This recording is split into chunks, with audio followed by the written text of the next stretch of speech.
Well, thank you very much. I'm going to call the Montclair City Council meeting to order. And we will begin the meeting with the invocation and the Pledge of Allegiance, and I'll have the city clerk introduce those two individuals. Tonight's invocation will be given by Reverend Maggie Burnbank-Inoki of Monte Vista Unitarian Universalist Congregation, and the Pledge of Allegiance will be led by Councilmember Bill Rue. Great. Thank you. Please stand.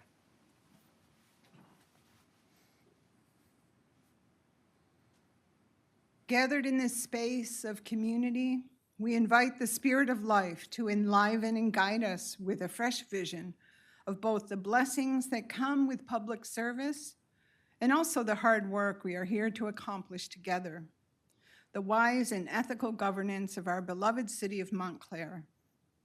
May we honor the ancestors of this land and those descendants yet to come with our integrity and our love for this place we know is home. May each and every individual in our city, no matter their social location, find warm welcome and deep belonging among us. And may all of our actions bring us closer to a better way of life for all. Amen. Amen. Please join me as we salute the flag of our nation. I pledge allegiance to the flag of the United States of America and to the republic which stands one nation under God, indivisible, with liberty and justice for all.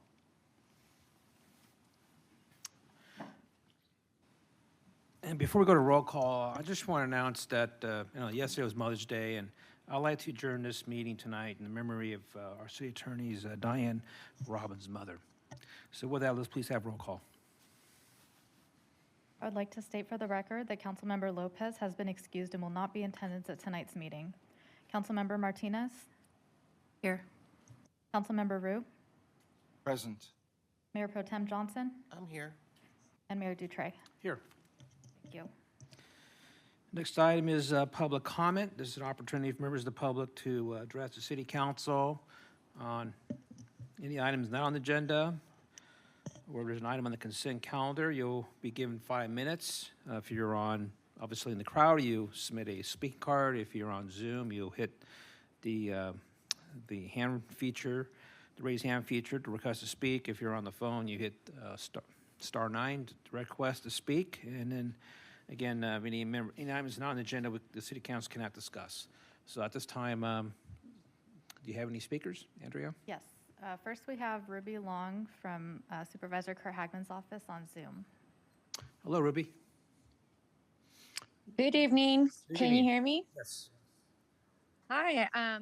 I just wanted to take a quick second, and I wanted to announce a couple of events that we are going to be hosting coming up in June. And our first event that we're going to host is going to be our shredding event, and that's going to be Saturday, June 3rd. And it's going to be, this time it's going to be at the city of Chino, and it's going to be at Chino City Hall.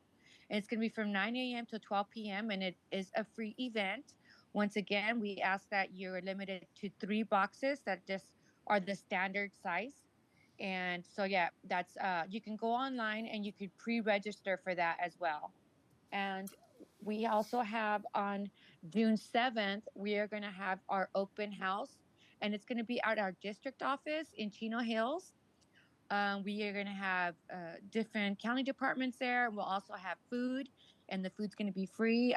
We normally have a really good time getting to know all of our residents, and you also can go to different county departments and ask them any questions you might have or anything like that. And once again, that is on Wednesday. It's from 5 to 7 p.m., and it's in Chino Hills. It's 14010 City Center Drive, Chino Hills. And then we're also going to have on June 15, we are going to have our expungement and job fair. And that is from 10 a.m. to 2 p.m. And it's going to be at the Ontario International Airport at Terminal 1. And there we'll have law offices from the public defenders that can help you assist with starting anything on your record to be cleared. So you can, if it's, holding you back from obtaining job or anything like that. And also there's going to be employers there that will be hiring. So that will be June 15 from 10 a.m. to 2 p.m. Once again at the Ontario International Airport, Terminal 1. And that is it for me. Okay, thank you very much. Thank you. Appreciate you guys. Have a good evening. Good night. Okay, our next speaker is Marco Toole from IEUA. Thank Hello, you. Marco, how you doing? Good afternoon, Mayor. Good evening. Thank you, Mayor and council members, for allowing me the opportunity to address you today. My name is Marco Toole. I'm the president of the Inland Empire Utilities Agency, and I represent Division 1. Montclair is part of Division 1. So I'm your representative for sewer and water services. So thank you for having me tonight. I'm here to talk about the regional sewer contract, and the reason that I'm here to address the council today is because the original contract was in place for 50 years. And that contract expired in December of 2022. And since then, we've been operating under an ordinance, which simply put means that the city doesn't have a contract with IEUA for service. Public health is of utmost importance, so we continue to provide service to the cities and to the agencies. Negotiations were originally scheduled to last only 2 years, but they lasted for close to 7 years. So 7 years of negotiations on this contract for a contract that's only 44 pages in length. In total, there were 70 moderated meetings. The moderated meetings cost over $1 million. And you can imagine all the legal costs that were associated with that. Every agency, there was 8 agencies in total, had over 5 members attend. In total, I estimate the hours between 6,000 and 10,000 hours of employee time spent in these meetings. Can you imagine what we could have accomplished if that was spent on something else, if we had a dedicated employee that's doing something else? So negotiations for regional contract are slated to end on 5/31/2023.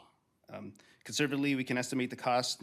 I would say once you factor in legal costs, you factor in employee costs, and you factor in the time and preparation costs, it's over 10,000 hours, maybe $10 million. In the spirit of collaboration, I believe that we need to finalize this contract. We need a contract in place to guarantee sewer service for the next 50 years. IUA has provided some of the lowest rates to our residents of any agency in Southern California, and that's only through collaboration with some of the cities and through the partnerships that we've established here. IUA looks to continue to work in partnership with the cities and with the agencies as well. So in closing, I believe securing a regional sewer contract is the first step we need to take to reestablishing trust amongst the local cities and agencies and shift our focus to tackling our collective regional challenges in water supply reliability. This partnership is why residents enjoy some of the lowest rates in Southern California. And I encourage the council to get involved and make sure we have a contract that's in place in the spirit of regional partnership. So I thank you for allowing me to address you tonight. Thank you so much.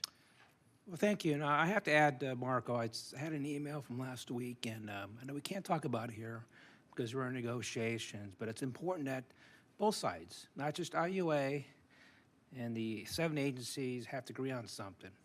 So I had an email from last week, the week before, and there were some concerning issues there because, obviously IUA, you have your interest issues, and so do we as a city. So I understand a lot of hours went into it, but part of that is get 2 groups together and be able to negotiate a real deal that I think is beneficial for the residents we serve. So hopefully we can get there. I'm hoping we can get there, but I'm a little afraid we're not going to get there. So, thank you. Thank you for that, Mayor. Okay. And our final card is from Bill Kaufman. And I think, Carolyn, is there another speaker on Zoom, looks like it? Yes. All right, I do go ahead, see Bill. that she has her hand raised. Mayor, councilmen, council ladies, you've probably seen me many times before. I just wanted to give you an update of where we are on securing a location for a legal cannabis dispensary. I think you're aware of the bank building on Central and Marino. I think it used to be Chase. You have a business called Shoe City that is taking the downstairs, and we have a letter of intent to lease the upstairs with a lot of modifications and so forth. That being said, that was the last piece of the puzzle that I have as far as applying to the city for a business license, which I went in and they said that they aren't quite ready to accept an application for a business license. I'm not sure, because what I have here is I have a 52-page backup to my application, which addresses the principals, their life scans, their financial ability, and then every single law and compliance to state law we've gone through, and I've outlined specifically how we're going to do that. And I've been through a number of cities, Corona, Pomona, Marietta, and so forth. And what I see is every city seems like they want sort of the same things, a workshop or this and that. And I found that they just don't accomplish much. I mean, what you see here is you see a legitimate business that in Montclair can render millions of dollars into your coffers. Something that will stop these illegal services from coming into your city and dispensing Mexican mafia cannabis that is grown and then put out through dispensaries and through delivery services. And we can offer everything that is in our store has been inspected. It's free of any type of contaminant. And we also offer, for senior citizens, we did this quite a bit when Westwood, we would send a bus up and pick the senior citizens up. They could come down and do our shopping. And incidentally, the biggest dispensary in Southern California, I don't know if you people are aware, like Laguna Woods, there's like 20-some thousand seniors there. And it does $25 million a year in revenue. And it's run, these dispensaries now are not like the way they used to be. And I've been doing this, I sold a company in Corona and started looking at the cannabis industry in 2003. And it was quite shabby. And it was run by, seat of the pants operators. Nowadays, you're getting professional business people that are running it like a business and adhering to every single state law, every city law. They're great neighbors. They participate in a lot of benefits in the city. So I would hope that, I'm not sure who would be the catalyst, or if there is, can say, why don't you look and at least accept the application for the business license and let us go through it and so forth. And, if you needed to get someone to go through and look at this and see if there's the compliance there, I volunteer to do that for a penny for whomever you may have that's going to apply. The state has gone through revision after revision after revision, and it's a very comprehensive set of laws and regulations, sensitive areas, and so forth. So again, I'm only here to see if I can at least get my business license submitted for someone to go through and say yay or nay, or say something, you got to do this, that, or the other.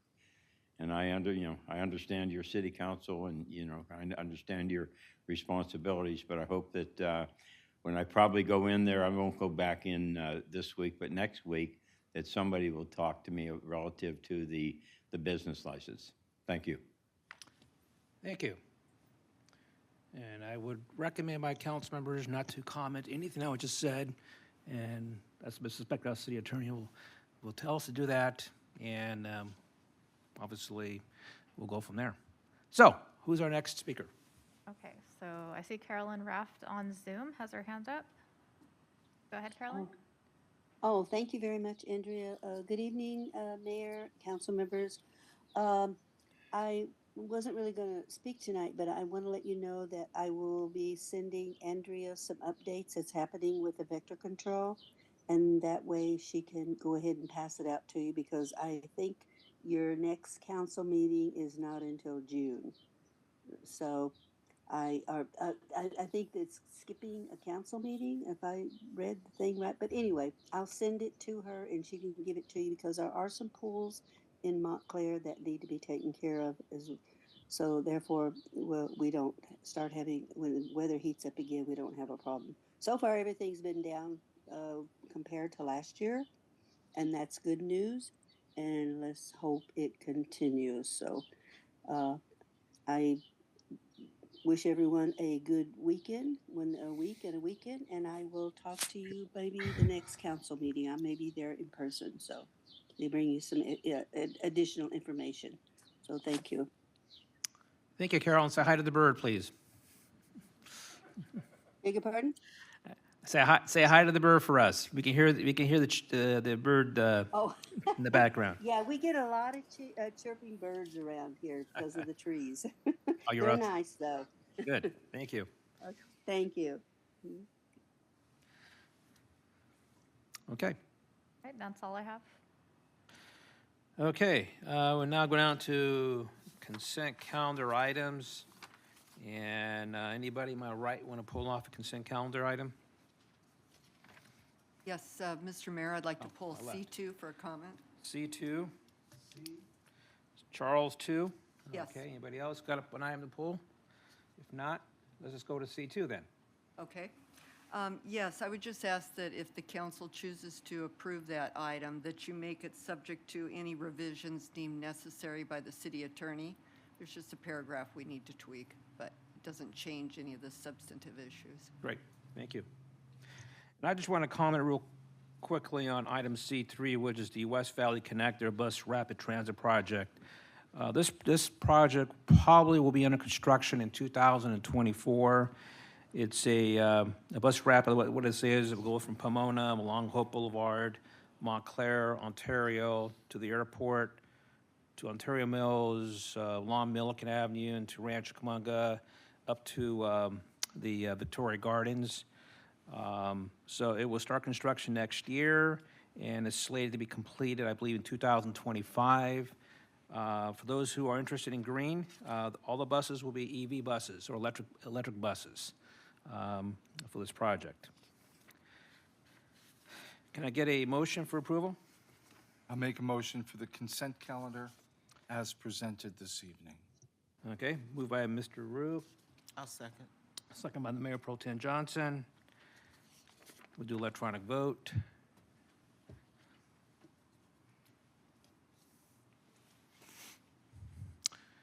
It's adopted 4-0-1, with Lopez absent. Now we go down to communication. I guess we have Public Works first. Public Works Department, update on the Alman Hoffman Park maintenance.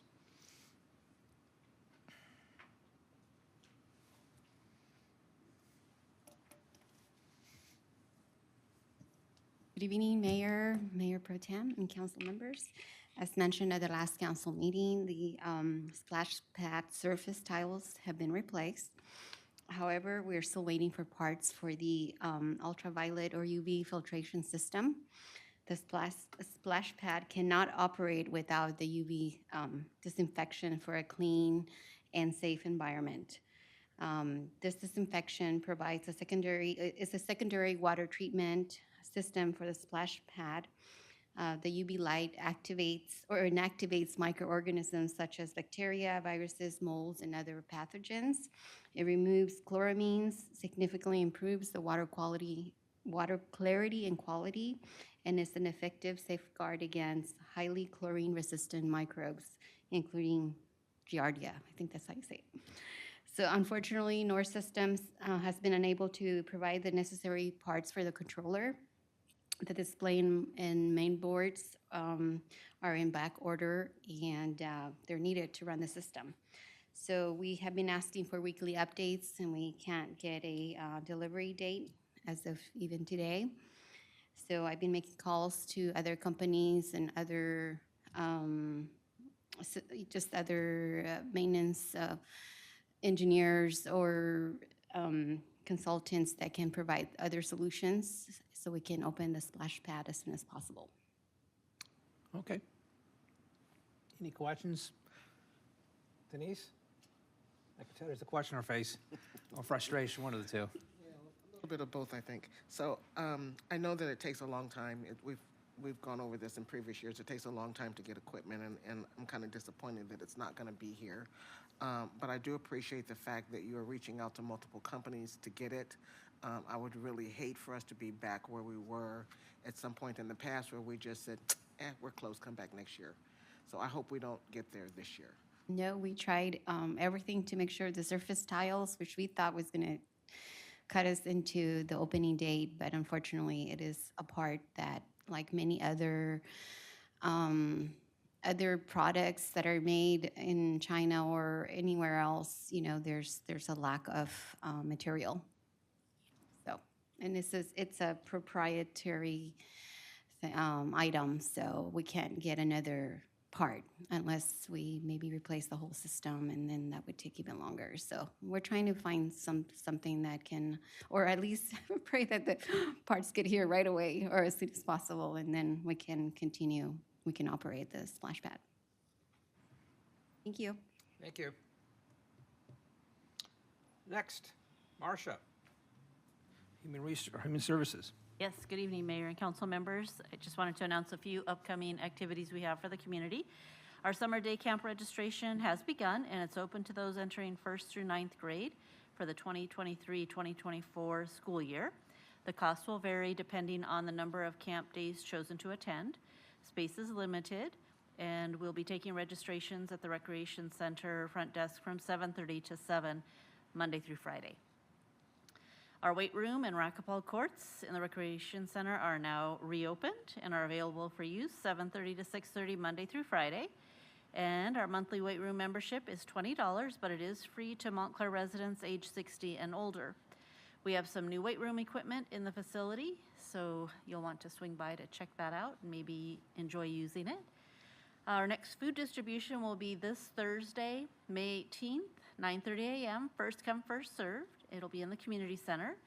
And then next week, on Thursday, May 25th, Feeding America will also have their food distribution, beginning at 12 noon, also in the community center. Our Community Activities Commission's Memorial Day program will be on Monday, May 29th at 6 p.m. right here in the Memorial Garden.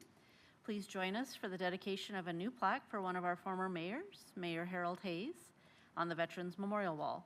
We'll also have singing of patriotic songs, a special poem recited, and free refreshments.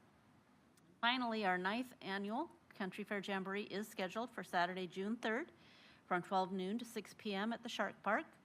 Take advantage of the early bird sale on wristbands for the rides and games. The sale will be held from May 22nd through June 2nd, Monday through Friday, 7:30 a.m. to 7 p.m. in the Montclair Recreation Center.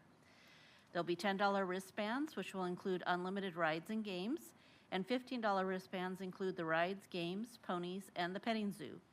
Prices the day of the event will be $20 and $25 respectively. So you'll want to save $10 by getting your pre-sale. Don't miss out on this fun day that includes craft vendors, contests for all ages, and live music by the Suave Band. And visit our city's website for more information. That concludes my comments, unless there's any questions. Okay, thank you. City Attorney? Nothing from me this evening. Thank you. City Manager? No items this evening. Okay, and of course, we are advertising for the 3 Plan Commission terms that are expiring at the end of June. I do want to state that 2 weeks ago, we had a groundbreaking ceremony at the Reeder Ranch Park, and that was a nice ceremony to have, and nice to see that park is now under construction. 2 weeks ago also, I attended a SCAG event, the Southern California Associated Government, their General Assembly and Regional Conference in Coachella Valley. I actually attended on behalf of the San Bernardino County Transportation Authority as their voting delegate. I know Councilmember Martinez represented Montclair since Councilmember Rue was out of town for that event. So thank you, Carissa, for representing Montclair. I did attend participate last week with the League California Cities, their local Inland Empire chapter, discussing legislative issues affecting us. And much of the discussion centered around crime bills and Proposition 41, bills that cannot get out of the Assembly Committee or a Senate Committee. I think our now acting police chief is probably quite aware of some of these bills. We also discussed the two competing warehouse bills from both Assemblymember Ramos and also our Assemblymember on the east side, and I forgot her name now, Reyes, excuse me, in which her bill, AB 1000, did not get out of committee, and Ramos's bill has moved forward.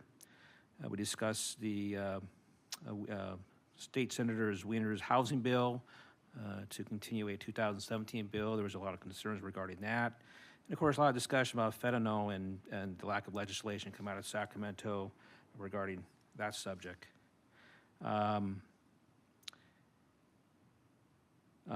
2 weeks ago also, I attended a meeting with the County of San Bernardino with all the cities regarding their program for homelessness. They have about $70 million from all the federal and state grants, and they're trying to develop partnerships with local governments.